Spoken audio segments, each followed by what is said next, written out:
Mark, my husband, had left for a weekend getaway with friends, leaving me alone in our suburban home. Despite the familiarity of our cozy abode, a subtle sense of vulnerability settled over me as the night deepened. I decided to immerse myself in a book, attempting to lose myself in the words and escape the growing silence.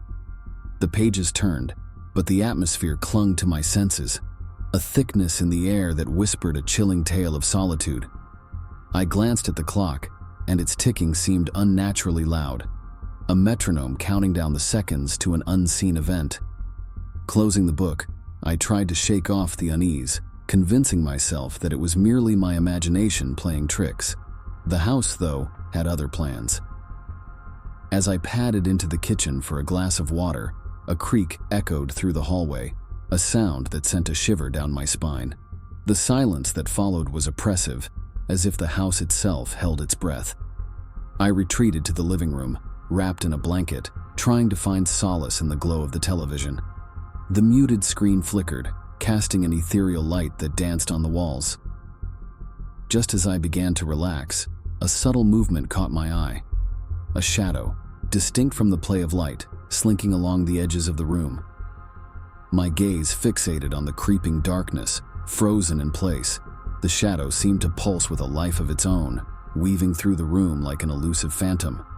Rationality battled with fear, and I convinced myself it was a trick of the light, a figment of my imagination.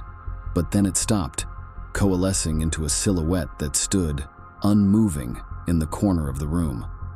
My heart pounded in my chest as I strained to make out its form.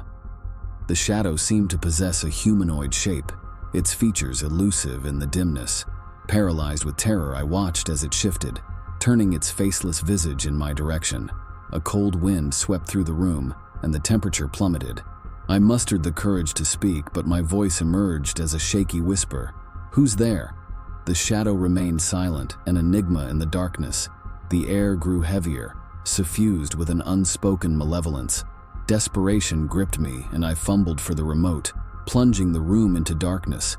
In the black void, I felt a presence closing in. My breath caught as I strained to discern any sound in the oppressive silence. The darkness seemed to be a tangible entity, pressing against my skin. I stumbled backward, colliding with the furniture, each step echoing like a thunderous drumbeat in the void. With trembling hands, I located my phone, the weak glow providing a feeble reassurance.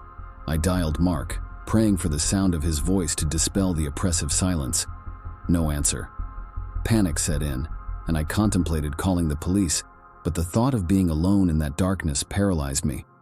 As I clutched the phone, a voice echoed through the silence, a haunting whisper that seemed to emanate from the very walls. Alone, yet never truly alone. The words hung in the air, chilling me to the core. In the shadows, the figure reappeared, closer this time, its form taking shape in the feeble glow of my phone.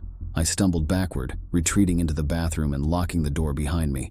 The whisper persisted, insinuating itself into my thoughts. They watch when you're alone. They linger in the silence.